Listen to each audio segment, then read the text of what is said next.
So what's up mga ka-action, no? Muli naman po tayo nagbabalik sa ating panibagong video, panibagong reaction mga ka-action, mga kakamping. So ito po, no, may gusto lang po ako na i-share sa inyo.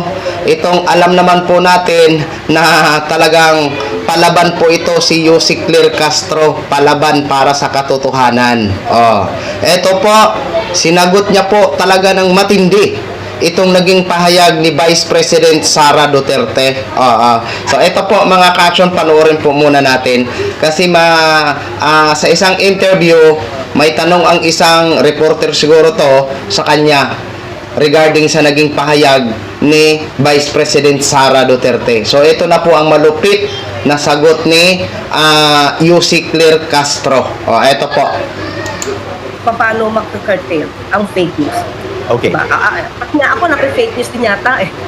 Well, speaking of fake news, Vice President Sara Duterte also said in an interview na siya raw po ay biktima din ng fake news. Lahat tayo ay biktima ng fake news, sabi ni Vice President Duterte.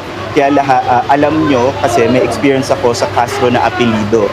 Yon, si Franz Castro, wala talagang maayos na lumabas sa bibig ng babae na yon. Siguro itong pinsan niya na si Claire Castro, kaya ganyan din siguro. Galing sila sa iisang puno. How do you respond to that, ma'am? So sinabi ni Vice Presidente na ako'y pinsan ni Congresswoman Franz Castro. Yes po, in that interview. Tama ako? Oo. Ma'am, nabanggit ni Yusek Claire Castro na kaya daw nag-drop yung ratings ni PBBM dahil daw biktima siya ng fake news. Ano pong take niyo doon? Lahat naman tayo biktima ng fake news, 'di ba? Kayo lahat biktima din kayo na alam nyo kasi may experience na kasi ako sa Castro na apelido, yun si Franz Castro. Wala talagang maayos na lumabas doon sa bibig ng babae na yon. Siguro itong pinsan niya na si Claire Castro, kaya ganyan din siguro. Makagaling lang sila sa isang puno. Ayan po naging pahayag ni Vice President Sara. Galit siya kay Franz Castro. Alam na natin kung bakit siya galit kay Franz Castro. Ito yung sinabi niya. Siguro itong pinsan niya na si Claire Castro, si Yusek. Totoo ba na magpinsan yung dalawa? Baka naman fake news ka, Vice President Sara, ha? Vice Presidente ka pa naman. Nakakahiya po, no? Kung wala kang prueba na magpinsan itong dalawa na si Representative Franz Castro at si Yusek Claire Castro. Nakakahiya po dahil ikaw ay pangalawang ina ng bansa natin, ha? So ito na po ang malupit na sagot ni Yusek Claire Castro ho, mga ka-action. So yung pa lang, sa unang salita pa lang, sa sinabi pa lang ni Vice Presidente, fake news na siya. Hindi ko po kasi wala po akong relasyon kay Congresswoman Franz Castro.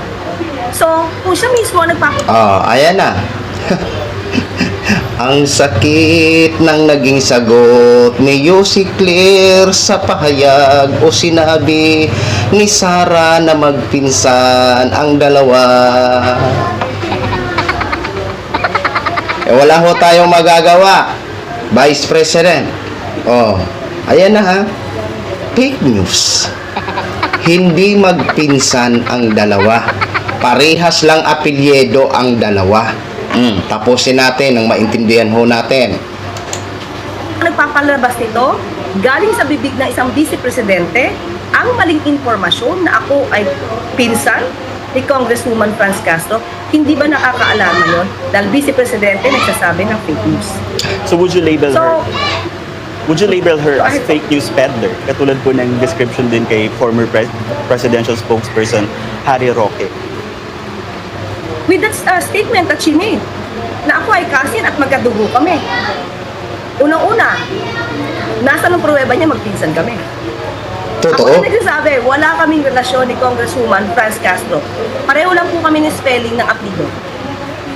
Pangalawa, ano ba ang nasasabi sa kanya? Halimbawa na po, sinabi ko niya, walang matino na nasasabi si Congresswoman Franz Castro. Tama po ba yun? Yes, ma'am. Walang matino o maayos na lumalabas doon sa bibig ng babaeng ito. And the way she described sa babaeng ito, being the Vice President, sana hindi ganon. Pero siguro kung siya man po ay nababatikos, kung siya man po ay nababatikos at ibinibigay po sa kanya ang mga issues na dapat niya sanang masagot. Kasi po, sa aking pagkakaalam, sa una pa lang hearing, sa budget hearing po ng OVP, si Congresswoman Franz Castro na yung unang-unang gusto mag-take up ng 125 million na confidential funds. Pero pinatayan po siya ng mic noon at kung hindi ako nagkakamali.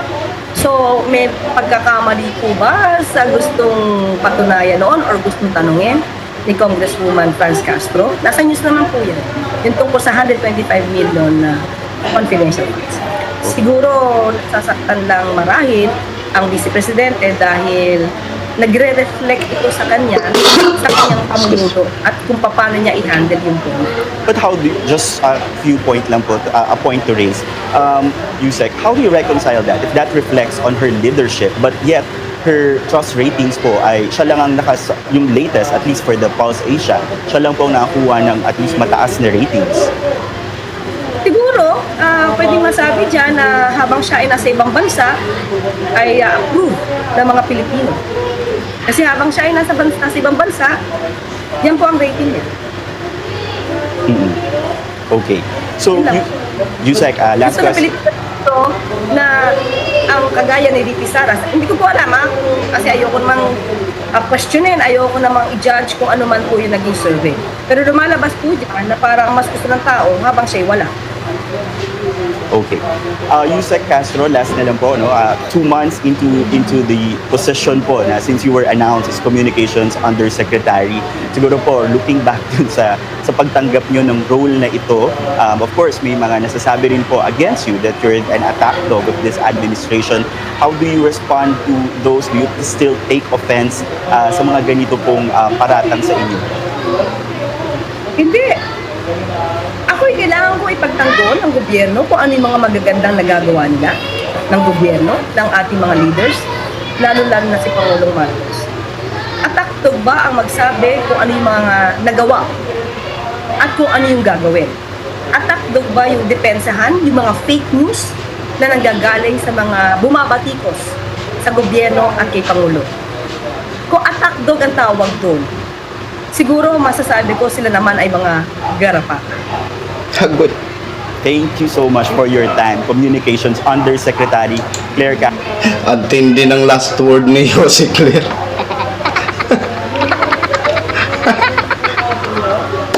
Bravo, Jose Claire. Palaban ka talaga.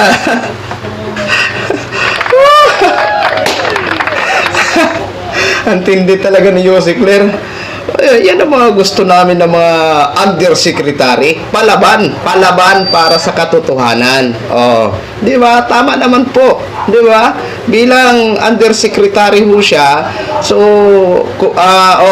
kailangan niyang ipaalam sa atin na taong bayan kung ano na po ba ang paparating na good news, kung ano na ba ang natapos na mga programa ni Mr. President Bongbong Marcos, 'di ba?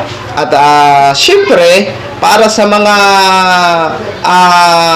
ayaw sa mga anti-administrasyon, syempre, kung ano man ang masasagot ni Jose Claire sa mga katanungan at hindi magustuhan ng mga anti-administration, syempre, feeling nila, inaatake sila. Inaatake sila. Yun yung feeling nila. 'Di ba? Paano na yan, Vice President Sara Duterte? Matindi ang naging sagot ni Jose Claire sa naging pahayag mo. Totoo naman. May prueba ka ba para sabihin mo na magpinsan itong dalawa? Doon pa lang. Pahiya ka na eh. Di ba? So, yun lang po mga ka-action, mga kakamping no, share ko lang ho sa inyo. Maraming salamat po sa ating mga viewers Luzon, Visayas at Mindanao all over the world. Ako po ang inyong likod, si The Action Man. Good evening, everyone. Beautiful.